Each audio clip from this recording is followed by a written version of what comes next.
ये कहानी है बिहार के छोटे से कस्बे मिथिलापुर की, जहाँ इतनी भीषण गर्मी पड़ती थी कि लोग सिर्फ ठंडी कूलर की हवा खाने के लिए भी लालची विक्रम सेठ के ढाबे पर ज्यादा पैसे चुकाकर जाया करते थे। वहीं काम करता था एक गरीब, ईमानदार और हुनरमंद रसोइया माधव। लेकिन एक दिन लालची विक्रम सेठ ने उसे नौकरी से निकाल दिया।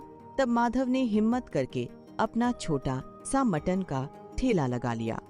मगर क्या इतनी भीषण गर्मी में बिना कूलर के उसका ठेला चल पाएगा? आइए जानते हैं। अरे भाई, इस पूरे जिले में ऐसा मटन कहीं नहीं मिलेगा और ऐसा ठंडा कूलर तो पूरे मिथिलापुर में किसी के पास नहीं है। लोग यहाँ मटन का स्वाद लेने तो आते ही हैं, लेकिन असली मजा तो इस ठंडी हवा का है जो उन्हें स्वर्ग का एहसास कराती है। अगर इस कूलर के सामने बैठना है तो जेब ढीली करनी ही पड़ेगी। बात तो सही कह रहे हो विक्रम बाबू, बाहर तो पैर रखने की जगह नहीं है, चमड़ी जल रही है। आपके इस बड़े कूलर के सामने बैठकर गर्मा गर्म मटन खाने का जो आनंद है, उसके लिए तो हम शहर से भी दौड़ते हुए चले आए। बस जरा कूलर का रुख मेरी तरफ कर दो, बहुत तगड़ी उमस है आज। रुख क्या मुफ्त में मोड़ूंगा? पहले 2 प्लेट मटन का ऑर्डर और बढ़ाओ, फिर हवा का रुख बदलेगा। यहाँ हवा मुफ्त में नहीं मिलती बाबू, बिजली का बिल जेब से भरता हूँ। कोई समाज सेवा का केंद्र नहीं खोल रखा है मैंने यहाँ पर। और दूसरी ही तरफ इसी ढाबे में माधव जलती हुई भट्टी की तेज गर्मी के बीच बड़े मन से मटन पका रहा होता है। तभी वहाँ विक्रम सिंह आ जाता है। ओ माधव, हाथ जल्दी चला, बाहर ग्राहकों की लाइन लगी है और तू यहाँ कछुए की चाल से मसाले भून रहा है। याद रख, अगर आज एक भी ग्राहक बिना खाए लौटा तो तेरी इस महीने की पगार से सीधे 800 रुपए काट लूंगा, समझा या नहीं? मालिक, मटन का असली स्वाद धीमी आंच पर मसालों के पकने से ही आता है। जल्दबाजी करूंगा तो स्वाद बिगड़ जाएगा। मैं सुबह से इस जलती भट्टी के सामने खड़ा हूं। अगर आपकी इजाजत हो तो 5 मिनट के लिए बाहर कूलर की हवा में सांस ले लूं। छाती में जैसे आग लग रही है। बड़ा आया कूलर की हवा खाने वाला। कूलर की हवा सिर्फ उन रईस ग्राहकों के लिए है जो भारी बिल चुकाते हैं। तेरे जैसे रसोइयों के लिए भट्टी की गर्मी ही काफी है। चल चुपचाप अपना काम कर और खुशबू ऐसी आनी चाहिए कि पूरा चौराहा महक उठे। शाम होते ही दिन भर की कड़ी मेहनत के बाद माधव अपने छोटे से मिट्टी के घर लौट आता है। सामने उसकी पत्नी कमला चिंता भरी नजरों से उसका इंतजार करती हुई उसे देख रही होती है। आज फिर इतनी देर हो गई आपको? देखिए ना, इस बार गर्मी ने पिछले सारे रिकॉर्ड तोड़ दिए हैं। रात को छत भी तवे की तरह उबलती है। क्या आज सेठ ने आपकी रुकी हुई पगार के पैसे दिए? घर में राशन भी बस 2-4 दिन का ही बचा है। क्या बताऊं कमला, सेठ का दिल तो जैसे पत्थर का बना हुआ है। जब भी पैसों की बात करो वो नौकरी से निकालने की धमकी देने लगता है। आज भी उसने सिर्फ टाल मटोल किया और मुझे डांट कर काम पर लगा दिया। मुझे बस तुम्हारी और इस घर की फिक्र सताती है। आप उस लालची इंसान के सामने कब तक अपनी आत्मा को मारते रहेंगे? पूरा गांव जानता है कि विक्रम के ढाबे पर भीड़ सिर्फ आपके हाथ के स्वाद की वजह से होती है, ना कि उसके पुराने कूलर की वजह से। आपको खुद के लिए कुछ सोचना ही होगा। अगली ही सुबह ढाबे पर कुछ लोग भीषण गर्मी से राहत पाने के लिए कूलर की हवा में बैठे होते हैं। ये सब देखकर विक्रम सेठ अंदर ही अंदर गुस्से से तिलमिला रहा होता है। ए तुम लोग यहाँ बिना कुछ ऑर्डर किए क्यों बैठे हो? चलो उठो यहाँ से, ये मेरा ढाबा है, कोई पार्क नहीं है जहाँ मुफ्त की हवा खाने चले आते हो। अगर टेबल पर बैठना है तो 250 रुपए की मटन प्लेट का ऑर्डर देना ही होगा, वरना बाहर निकलो। अरे विक्रम जी, इतनी बेरुखी भी ठीक नहीं है। हम हमेशा आपके यहाँ से ही खाना पैक करवाते हैं। आज धूप बहुत तेज थी तो सोचा 2 मिनट कूलर के सामने सांस ले लें। आप तो सीधे पैसों पर आ जाते हैं। इंसानियत नाम की भी कोई चीज होती है या नहीं? इंसानियत से तिजोरी नहीं भरती बाबू। मेरे ढाबे का नियम साफ है, जेब में पैसा हो तो कूलर की हवा खाओ, नहीं तो बाहर धूप में जाकर तपस्या करो। माधव, ओ माधव, इन लोगों को बाहर का रास्ता दिखाओ और अपना काम देखो। यह सुनकर दोनों गांव वाले चुपचाप वहां से चले जाते हैं। शाम होते ही माधव अपनी रुकी हुई पगार लेने के लिए विक्रम सेठ के पास पहुंच जाता है। मालिक, मेरी पिछली 2 महीने की पगार बाकी है। घर में खाने के लाले पड़े हैं और इस भयानक गर्मी में हमें एक छोटा सा पंखा तक नसीब नहीं है। कृपया करके आज मेरा हिसाब कर दीजिए, मैं आपका बहुत आभारी रहूंगा। बड़ी हिम्मत आ गई है तुझमें, जो मेरे सामने खड़े होकर हिसाब मांग रहा है। ये पकड़ 400 रुपए, इससे ज्यादा आज एक धैला नहीं मिलेगा। बहुत ज्यादा नखरे हो गए हैं तेरे। अगर रहना है तो इसी तरह काम करना होगा, वरना रास्ता नापो।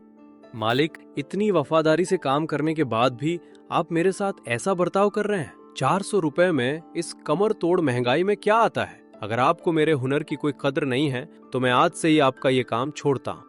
हाँ हाँ जा, बड़ा आया हुनर का बादशाह। तेरे जैसे 100 रसोइये मेरी उंगलियों पर नाचते हैं। देखूंगा कि बिना मेरे इस आलीशान कूलर और ढाबे के तुझे इस पूरे मिथिलापुर में कौन काम देता है। माधव उदास मन से बाजार से गुजर ही रहा होता है कि तभी उसे उसका पुराना दोस्त राघव मिल जाता है, जिसकी पंखे और कूलर की दुकान है। अरे माधव भाई, तुम यहाँ बाजार में इस तरह उदास चेहरे के साथ क्यों घूम रहे हो? सब ठीक ठाक तो है ना? बहुत दिनों बाद दिखाई दिए। आओ दुकान पर बैठो और ठंडे पानी का एक घूंट लो। क्या बताऊं राघव भाई, विक्रम सेठ के ढाबे की नौकरी छोड़ दी मैंने। उसने मेरा पूरा पैसा मार लिया और मुझे अपमानित करके निकाल दिया। समझ नहीं आ रहा कि अब आगे का रास्ता कैसे तय करूंगा। घर चलाना मुश्किल हो गया है। उस कंजूस मक्खी चूस की तो आदत ही यही है। तुम बिल्कुल चिंता मत करो भाई। तुम्हारी पत्नी कमला ने कल मुझसे कहा था कि तुम्हें अपना खुद का एक छोटा सा स्टॉल शुरू करना चाहिए। तुम्हारे हाथों में जो स्वाद है वो किसी के पास नहीं है। और फिर क्या था, अगले ही दिन माधव और उसकी पत्नी कमला ने मिलकर बरगद के पेड़ के नीचे अपना छोटा सा मटन चावल का ठेला लगा लिया। देखिए, शुरुआत हमेशा छोटी ही होती है। आपको बिल्कुल घबराने की जरूरत नहीं है। आपके बनाए मटन की खुशबू जैसे ही लोगों तक पहुंचेगी, वे अपने आप यहाँ खिंचे चले आएंगे। बस अपने हुनर पर भरोसा रखिए। बात तो तुम्हारी सही है कमला, लेकिन डर इस बात का है कि इस भीषण गर्मी में बिना कूलर के लोग यहाँ बैठेंगे कैसे। सामने विक्रम का ढाबा है जहाँ लोग ठंडी हवा के लालच में जाते हैं। हमारे पास तो बैठने की भी सही जगह नहीं है।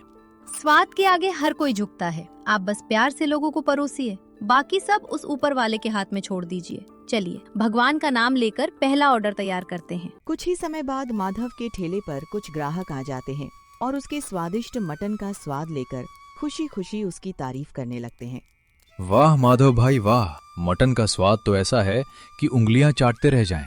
विक्रम के ढाबे पर तो सिर्फ पानी जैसा शोरबा मिलता था। असली जादू तो तुम्हारे हाथों में ही है। लेकिन भाई, यहाँ गर्मी बहुत ज्यादा है, पसीने से बुरा हाल हो रहा है।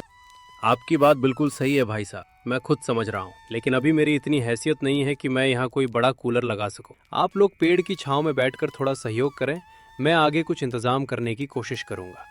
बात तो ठीक है, लेकिन इस तवे जैसी दोपहर में ज्यादा देर रुकना मुमकिन नहीं है। जब तक कोई ठंडी हवा का इंतजाम नहीं होता, लोग स्वाद के बावजूद विक्रम के कूलर वाले ढाबे की तरफ ही भागेंगे। विक्रम अपने ढाबे के बाहर खड़ा होकर माधव को देखता है और जोर जोर से हंसते हुए ताने मारता है। क्यों ओ माधव, खोल लिया अपना आलीशान महल? मैंने तो पहले ही कहा था कि बिना कूलर के इस मटन को कोई सूंघेगा भी नहीं।